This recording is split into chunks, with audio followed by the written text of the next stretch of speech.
Crime report India में आपका स्वागत है। मैं हूं शारिक खान। दिवाली के मौके पर बिहार के 2 अलग अलग जिलों में जहरीली शराब का कहर देखने को मिला। बेतिया जिले में इससे 13 लोगों की मौत हुई, जबकि गोपालगंज में 10 लोगों की जान गई। वहीं जहरीली शराब पीने वाले कुछ लोग बीमार भी हैं, जिनका इलाज अस्पताल में चल रहा है। गोपालगंज में इस दौरान 2 अलग अलग जगहों पर छापेमारी भी हुई और 30 पाउच देसी शराब बरामद हुआ। कई जगहों पर छापेमारी की जा रही है। अब तक पुलिस ने इस मामले में 3 लोगों को गिरफ्तार किया है।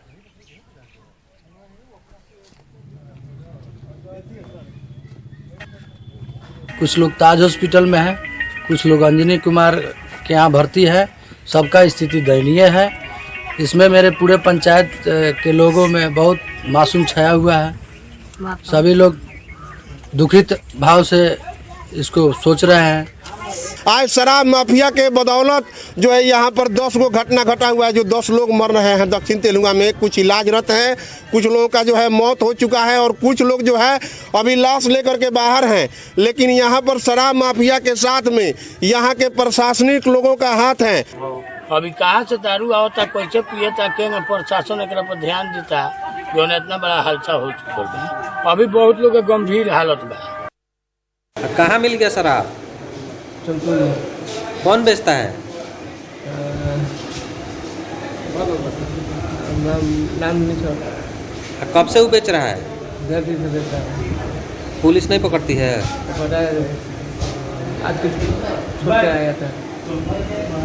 दिखाई दे रहा है आपको? और परेशानी है कोई? क्या दिक्कत हो रहा है? परेशानी हो रहा है। कब पिए थे शराब?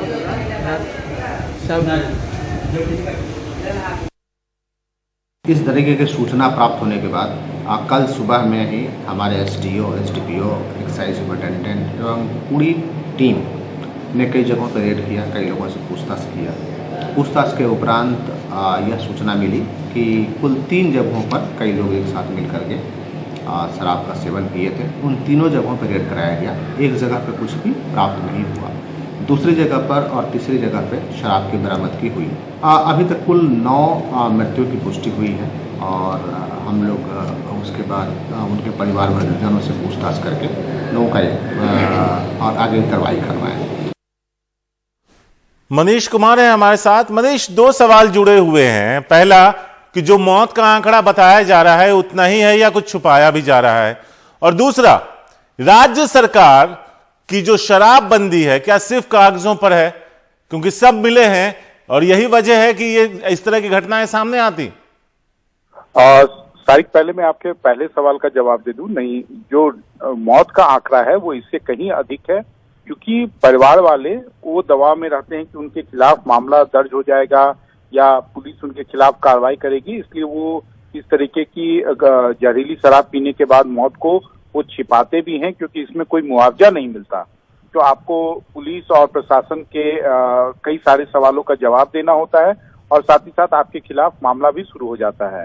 इसलिए जो डेथ टोल एग्जैक्ट होता है वो कभी, और ये एक तरह से प्रशासन को भी और पुलिस को भी सूट करता है, क्योंकि इससे ज्यादा जो है उनके ऊपर जो है दबाव नहीं बनता है। जितना डेथ टोल को वो छिपा सकें उसमें उनको एक तरह से उनके ऊपर से आप कह सकते हैं कि जो एक्शन का संभावना होती है वो कम हो जाती है। दूसरी बात यह है कि ये शराब का, ये अवैध शराब का जो धंधा है, एक बात आप समझ लीजिए, बिहार में जो शराबबंदी की गई है वो न केवल इन घटनाओं के बाद बल्कि आम तौर पर भी अगर आप बात करेंगे लोगों से तो वो आपको बता देंगे कि ये पूरी तरीके से विफल है। बिहार में जब से शराबबंदी शुरू हुई है, गांव-गांव के अंदर एक समानांतर आर्थिक व्यवस्था कायम हो गई है, जिसमें पुलिस की जो भूमिका, जो एक तरह से वो उनके खिलाफ कार्रवाई करने वाली होती, पुलिस इस पूरी जो समानांतर आर्थिक व्यवस्था है, जो लूट है, जो शराब बेची जाती है, उसमें उनकी भूमिका काफी सक्रिय होती है। वो स्टेक होल्डर होते हैं, एक तरह से वो बिजनेस पार्टनर होते हैं। इसलिए बिहार में अब चाहकर भी कोई शराबबंदी के बाद शराब का जो अवैध धंधा फल फूल रहा है उसे रोक नहीं सकता है।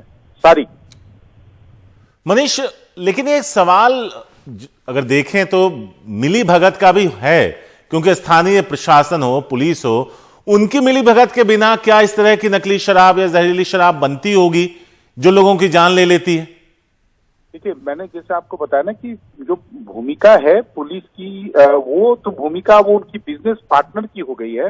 तो उनका तो अब एक तरह से दबाव भी रहता है कि आप इस अपने धंधे को इतना फैलाइए, क्योंकि उनको उसका काफी अच्छा कमीशन मिलता है। ये बिना इन्वेस्टमेंट का उनको इतना बम्पर रिटर्न है तारीख की आप कल्पना नहीं कर सकते हैं। कई आजकल तो जो आय से अधिक संपत्ति के मामले होते हैं उसमें तो पुलिस के जो अधिकारी हैं वो सालों साल तक अपने जो उनका सैलरी अकाउंट होता है उसे छूते भी नहीं है। बिहार के अंदर आप कह सकते हैं कि एक इसे कहा जाता है, विपक्ष बार बार कहता है कि नीतीश कुमार ने एक तरह से अपने पुलिस वालों के लिए आओ तुम्हें कैसे बनाए करोड़पति स्कीम ही चालू कर दी है। तारिक, शुक्रिया मनीष इस पूरी जानकारी के लिए। तो मनीष बता रहे हैं कि विपक्ष कह रहा है कि आओ तुम्हें बनाएं करोड़पति, इसका इंतजाम नीतीश कुमार ने पुलिस वालों के लिए कर दिया है।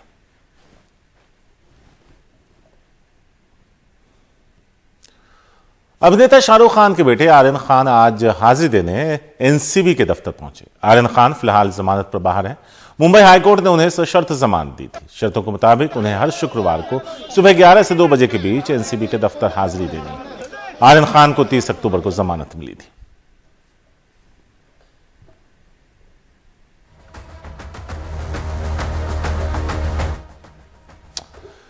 सुनील सिंह है हमारे साथ इस बारे में ज्यादा बात करने के लिए। सुनील, क्या आर्यन अब भी अंदर हैं? और 2 सवाल जो जुड़े हुए हैं, क्या जो बाकी 2 हैं वो भी पहुंचे हैं?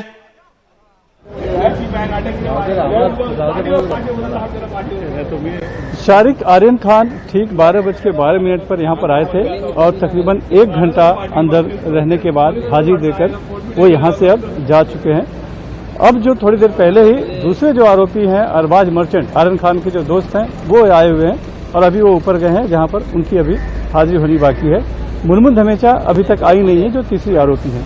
आर्यन, अरबाज और मुनमुन तीनों को यहाँ 3 अक्टूबर को गिरफ्तार दिखाया गया था। कोर्ट में पेश करके पहली रिमांड ली गई थी। बाद में जब उनकी जेसी हुई तब तीनों की जमानत अर्जी पहले मेट्रोपॉलिटन मजिस्ट्रेट कोर्ट से खारिज हुई थी, उसके बाद सेशन कोर्ट से खारिज हुई थी और बॉम्बे हाई कोर्ट से बाद में जमानत मिली थी। और उसके बाद जो है कि उन्हें शर्त दी गई थी जमानत के समय कि उन्हें हर शुक्रवार को हाजिर होना पड़ेगा एनसीबी दफ्तर में, पूछताछ के लिए हाजिर होना पड़ेगा एनसीबी दफ्तर में। किसी से कोई भी जो इस मामले से जुड़े लोग हैं उनसे संपर्क नहीं कर सकते हैं, सबूतों से छेड़छाड़ नहीं करनी है, मुंबई से बाहर नहीं जाना है, देश छोड़कर नहीं जा सकते हैं, पासपोर्ट जमा करना है। तो उन्हीं शर्तों के हिसाब से एक जो शर्त थी कि हर शुक्रवार को यहाँ पर आकर हाजिर होना है, तो लिहाजा आर्यन खान हाजिर होकर यहाँ पर गए हैं, उनकी हाजिरी लगी है। अरबाज मर्चेंट अंदर हैं। मुनमुन धमेचा का जो इंतजार हो रहा है अभी कि वो आए। तो ये जो एक शर्त की प्रक्रिया थी उसके तहत यहाँ पर आर्यन खान यहाँ पर आए थे। शुक्रिया सुनील इस पूरी जानकारी के लिए। तो आर्यन खान आए और करीब 1 घंटा रुकने के बाद वापस चले गए। जब वहां पहुंचे तो उनके हाथ पे एक किताब भी नजर आई थी। शायद उन्हें लगा होगा कि लंबा वक्त लगे तो ऐसे में पढ़कर वक्त गुजारा जा सके। मुंबई के इंटरनेशनल कुरियर टर्मिनल से बरामद 4 करोड़ की हेरोइन के मामले में एनसीबी ने वडोदरा के कृष्ण मुरारी प्रसाद नाम के व्यक्ति को गिरफ्तार किया।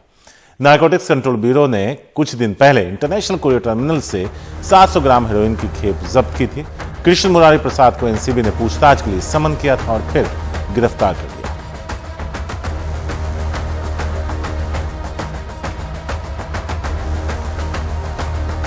ईडी ने आज महाराष्ट्र के पूर्व गृह मंत्री अनिल देशमुख के बेटे ऋषिकेश देशमुख को मनी लॉन्ड्रिंग के एक मामले में समन किया, लेकिन ऋषिकेश देशमुख के वकील इंद्रपाल सिंह के मुताबिक आज भी ऋषिकेश पेश नहीं होंगे क्योंकि उन्होंने ईडी को चिट्ठी लिखकर 7 दिन का वक्त मांगा है।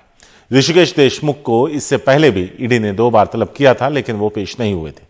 इस मामले में उनके पीएस और पीए पहले ही गिरफ्तार हो चुके हैं।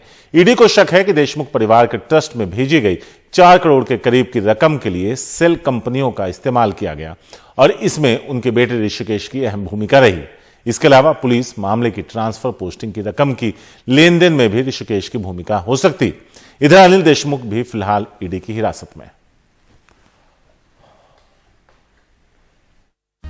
दिल्ली से सटे साइबर सिटी गुरुग्राम में दिवाली के मौके पर गोलियों की आवाज से ये दहल उठी। कल रात करीब 8:30 बजे मानेसर इलाके में पूर्व सरपंच गोपाल राघव के परिवार पर हमलावरों ने ताबड़तोड़ फायरिंग की। फायरिंग में 6 लोगों को गोलियां लगी। 21 साल के घायल ने इलाज के दौरान दम तोड़ दिया। राघव को 15 से 20 गोलियां मारी गई। घायलों में 2 की हालत गंभीर बनी हुई है। हमले में एक 8 साल का बच्चा भी गोली लगने से घायल हुआ। एक गोली घर के पालतू कुत्ते को भी जा लगी। वारदात को अंजाम देने के बाद बदमाश बड़ी ही आसानी से फरार हो गए। पीड़ितों ने हमले का आरोप रिंकू नाम के एक युवक पर लगाया। खांसी गांव में आज गोली चली है, तो उसमें इनकी कोई रंजिश है पुरानी, तो उसमें अभी हम आए हैं, इन्वेस्टिगेशन कर रहे हैं। इसकी टीम भेज दी है हमने। गोली चलाने वालों की तलाश जारी है और जो घायलों हैं उनको मैदानता में एडमिट करवाया है। मेरे पास कॉल आई थी, बल्लू की कॉल आई थी कि भाई फटाफट कहाँ है, मेरे पास फोन पर गोली चल गई सब पर। अच्छा। फिर मेरी गाड़ी अंदर थी, मैं जान नहीं पाया। मैं खुद पुलिस प्रोटेक्शन में था। फिर मैं इनकी सादी गाड़ी में बैठ कर, जिनकी एम्बुलेंस आई ना लेने के लिए, इनको भूपेंद्र वाली, यही घर पर हाथ दिया, इनकी गाड़ी में बैठ कर आया। तो कितने लोगों को गोलियां लगी हैं इसमें? 6 लोग। कोई तबीयत कैसी है अभी बाकी जिन लोगों को? पता क्रिटिकल कंडीशन अंदर है सारे। तो एक साथ परिवार के 6 लोगों पर अंधाधुंध फायरिंग, जिसमें जो उनका पालतू कुत्ता है उससे भी एक गोली लगी है, एक बच्चे को गोली लगी है। बताया जा रहा है कि 2007 में होली के दिन रिंकू के परिवार के एक सदस्य की हत्या कर दी गई थी, जिसका बदला लेने के लिए पूर्व सरपंच के परिवार पर फायरिंग की गई है। लेकिन पुलिस इस मामले की जांच कर रही है और तह तक पहुंचने की कोशिश कर रही है। अब तक आरोपियों के बारे में या फिर कहें कोई सुराग नहीं लगा है और ना ही पुलिस उन तक पहुंचने में कामयाब रही है। कल दिवाली का दिन था, ऐसे में हर तरफ त्योहार का माहौल था, आतिशबाजी हो रही थी, लेकिन हमलावरों ने इसका फायदा उठाकर परिवार पर ताबड़तोड़ फायरिंग की। जो सरपंच हैं, पूर्व सरपंच हैं, उन्हें 15 से 20 गोलियां लगी हैं, हालत गंभीर है।